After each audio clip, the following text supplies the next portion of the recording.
And a Texas federal judge ruled employers are not required to provide coverage for HIV prevention pills, saying the treatment violates religious freedoms, making it unconstitutional. The decision has sparked backlash from advocacy groups who fear the ruling puts millions at risk.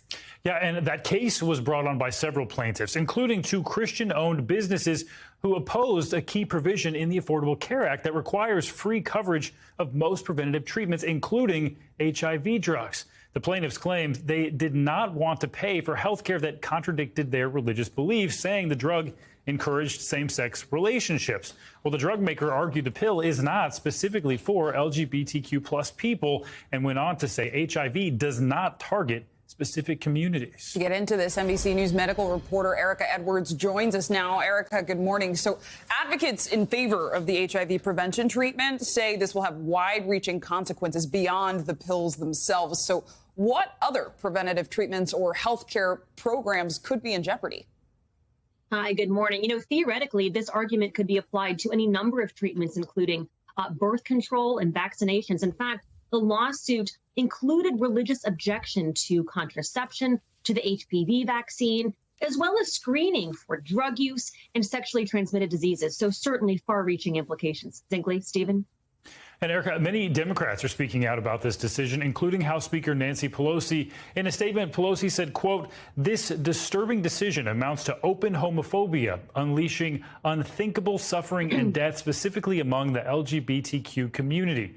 Do you think that's accurate? And can you explain to us why PrEP and other HIV prevention treatments are a key part of the government's effort to stop the spread of HIV?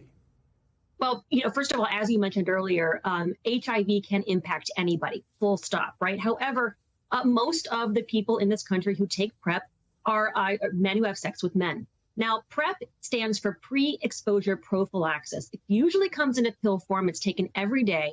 And when taken as directed, it can drive down the risk for contracting HIV through sex by 99%, especially among men who have sex with men. That's major. What's more, PrEP can also reduce the risk of acquiring HIV through injectable drug use by at least 74%.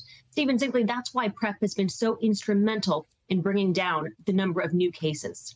And Erica, it is important to note that access is already an issue for HIV prevention. And according to the CDC, 66% of people who are prescribed PrEP are white, compared to just 16% of the Latinx community and 9% of black patients. So will this ruling widen the racial and ethnic gap there?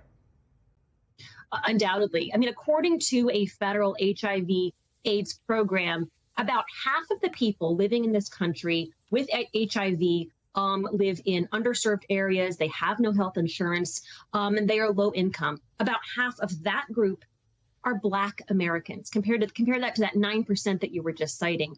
Another quarter of people in that group are white. So certainly HIV and AIDS activists say that this ruling will undoubtedly widen that gap. And they say that certainly it could have far-reaching implications. Erica Edwards on that ongoing fight for HIV prevention. Thank you.